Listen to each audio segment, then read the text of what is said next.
When Itzy debuted in 2019, their debut song Dalla Dalla amassed over 17 million views on YouTube during its first day, making Itzy set a record within their first day of debut. It seemed as if overnight they became the biggest sensation in K-pop that everyone was talking about. From day one, they were competing with the biggest K-pop groups and charting amongst them. Their first comeback Icy was equally as successful, gathering hundreds of millions of views and charting in the top 10 akin to their debut Dalla Dalla. They finished their first year off strong, which was reflected on them sweeping up the Rookie of the Year award at most music award ceremonies. Then they released their magnum opus Wannabe in early 2020. That song took K-pop by storm and was everywhere. Wannabe, till this day, remains as the most viewed fourth-generation comeback on YouTube and their most successful song. That song solidified them as one of the biggest Korean acts. They seemed unstoppable. Later on in the second half of 2020 they released Not Shy, another song that performed very well commercially, albeit not as successful as Wannabe. They finished off 2020 as one of the leading K-pop groups and the leading 4th-gen act.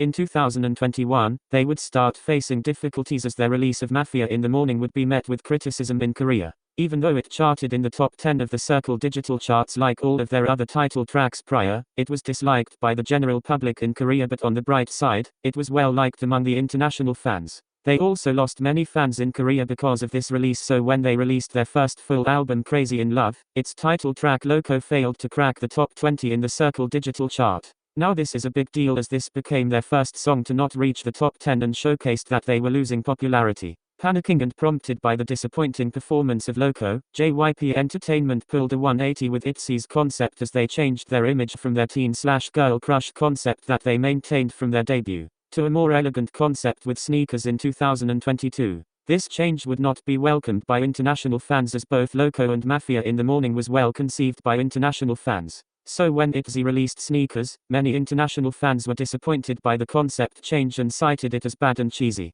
A hate train also emerged against them due to it being poorly perceived. Yet, the song was well liked in Korea and managed to reach the top 5. This, aided with the anticipation built prior to the comeback, made Itzy's 5th mini-album Checkmate become their first album to surpass 1 million sale. This happy moment was short-lived as, 4 months later they would release their 6th mini-album Cherhire with the title track of the same name with disastrous results. Since their last comeback Sneaker was poorly conceived, Itzy reverted back to their original image for this comeback, however that didn't help much as their song Cherhire would only chart at 89 on the Circle digital chart. The poor chart performance can be contributed for a plethora of reasons, such as the fact that their concept change wasn't liked by Koreans as they liked their elegant side more. Additionally, this comeback was only 4 months after Checkmate and had a poorly received pre-release single, Boys Like You, which was released just weeks before their comeback and till this day haven't cracked 30 million views on YouTube. So there wasn't much time for anticipation to build up in between the comeback. Moreover, the competition was huge as new groups such as IVE, LE SSERAFIM, Kepler, Nmixx, and New Jeans would debut with insane popularity, so they had to compete with them for attention.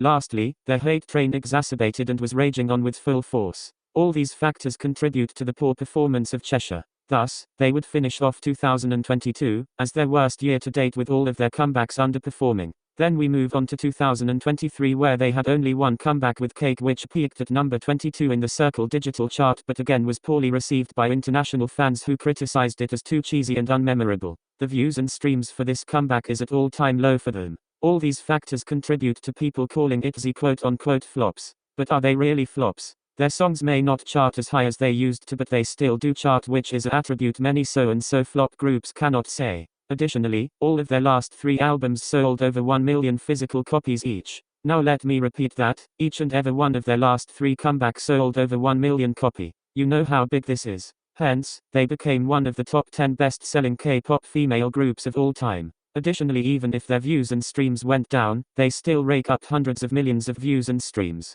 So calling them flops is outrageous. Are they underperforming? Definitely. But are they flopping? Absolutely not. With that, it concludes this video. Thank you so much for watching and be sure to like and subscribe and comment down below about your expectations for Itzy's new comeback Born to Be. I personally think this comeback would either make or break them as they can't afford another comeback that underperforms. But on the bright side, their pre-release song Born to Be is a banger in my opinion, and I've been streaming it since it came out a few days ago. So if the full album is anything like that, then I'm positive it will receive significant attention. They also seem to be venturing into a more mature concept, and I've been intrigued by all the concept photos and snippets I've heard. I really hope this comeback goes well for them and they climb back to the top as they used to during their early days. Once again, thank you so much for watching and please be sure to like and subscribe. Bye.